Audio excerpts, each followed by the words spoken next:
Hi everyone, welcome back to my channel.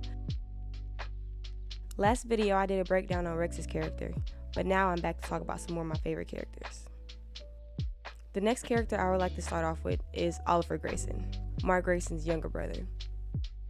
Oliver has embarked on a compelling journey this season, marked by both promising advancements and unsettling challenges. So the question looms, is Oliver destined for heroism, or is he precariously balancing on the brink of a darker path? Personally, I really like Oliver's character and I find him intriguing and adorable. But here are some pros and cons that I've identified regarding his character development. First pro, his significant growth and development. We've witnessed Oliver evolve from a toddler into a preteen superhero in a relatively short time. This accelerated development has allowed him to become a much more active participant in storylines and to grapple more with complex issues in his previous seasons. Another pro I feel like is his eagerness and potential to be a hero. Oliver clearly looks up to his brother, Mark, and wants to follow in his footsteps as a hero. He even adopts the name Kid Omni-Man in a costume inspired by his father. He's shown to be enthusiastic about his powers and to help, like when he tries to stop the elephant. This eagerness combined with his potent Viltrumite-Thraxton physiology suggests a potentially powerful ally for Earth in the future.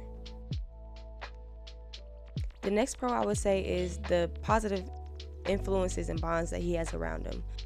Despite being really naive at first, Oliver shows a strong affection for his family, especially Mark.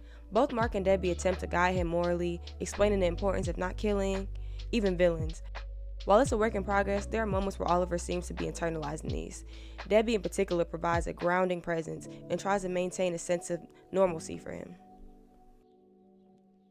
I feel like another pro in Oliver's character that makes him really compelling is his unique perspective and questioning of morality.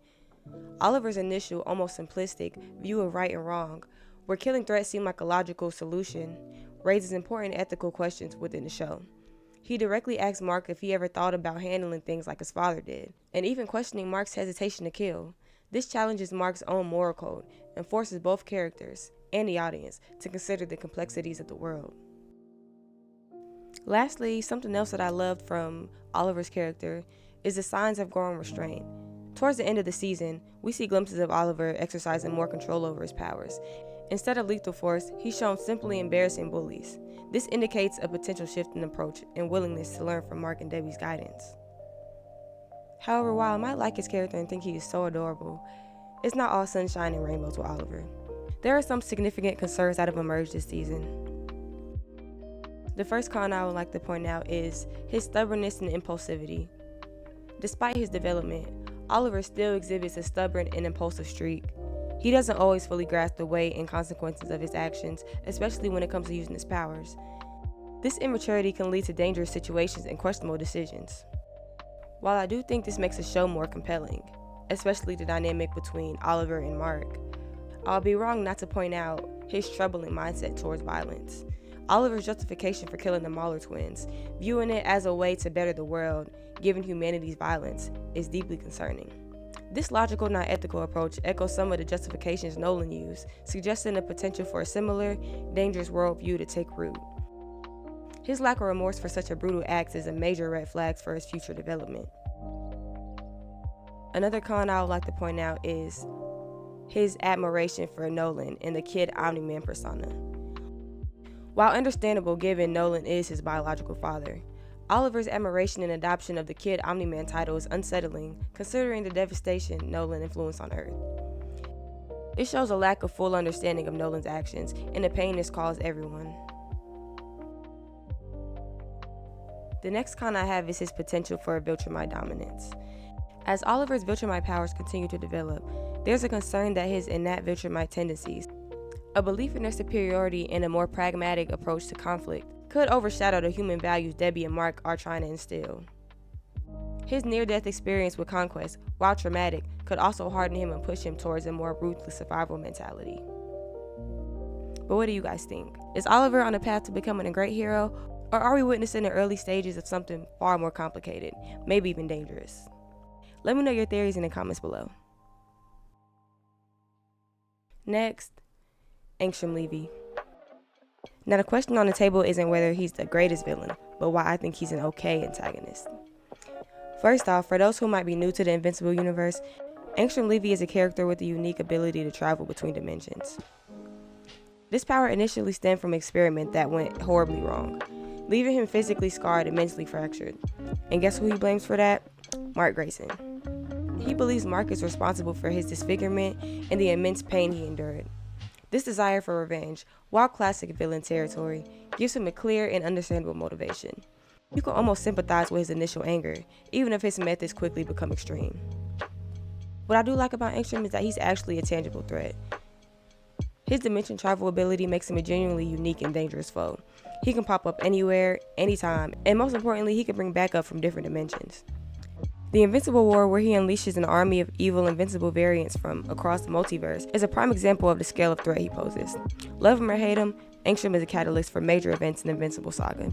His actions directly lead to the significant challenges that force Mark to make tough decisions.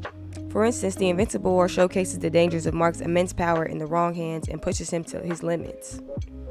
Even his constant survival, despite seemingly fatal injuries, keeps him relevant and allows him to continue impacting Mark's life. With all that being said, Anstrim still doesn't quite reach the legendary villain status in my book. While the initial revenge angle is solid, I feel like his logic in using evil versions of Mark to get back at the good Mark is tenuous. If he hates all the versions of Invincible, why rely on the more malevolent ones? This can make his grand plan feel a bit less coherent. Anstrim picking the only good Mark out of all the potential variants he could have targeted is a questionable strategic choice.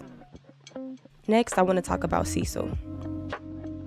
Cecil Steman is the man in charge of protecting the Earth from all manner of threats. Alien invasion, supervillain attacks, or even rogue Viltrumites. He's the guy who makes all the tough calls, often walking a morally gray line in his pursuit of global security.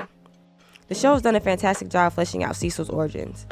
We see him transition from a naive field agent, much like a younger Mark, who wants to be a straightforward hero. However, through traumatic experiences like the mission where he receives his iconic scar, he becomes the hardened, pragmatic leader we know. This evolution feels organic and justifies his current, often ruthless, approach to problem solving. What makes Cecil so captivating is that he isn't simply a villain in disguise. His primary motivation is genuinely the protection of the Earth and its people. He's aware that this often requires making compromises that heroes like Mark struggle to understand.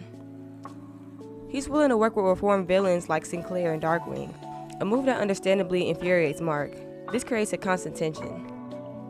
Is Cecil a necessary evil, or is he crossing ethical boundaries in the name of security? This moral ambiguity is a hallmark of well-written characters. Despite his often detached and manipulative demeanor, the show hints at Cecil's underlying humanity. We see glimpses of empathy, especially in Season 3, where he appears more supportive of Mark and offers to talk to him about his struggles. Animated Cecil is portrayed as a lot more empathetic towards the main characters of the series, compared to his comic counterpart. Even his interactions with Donald showcase a level of care. Personally, I love the dynamic between Cecil and Mark. I feel like it's been the cornerstone of the Invincible series so far, offering a fascinating exploration of contrasting ideologies, the complex of trust, and the ever-present moral gray lines inherent in superhero narratives. Lastly, I just want to touch on the topic of the variant marks.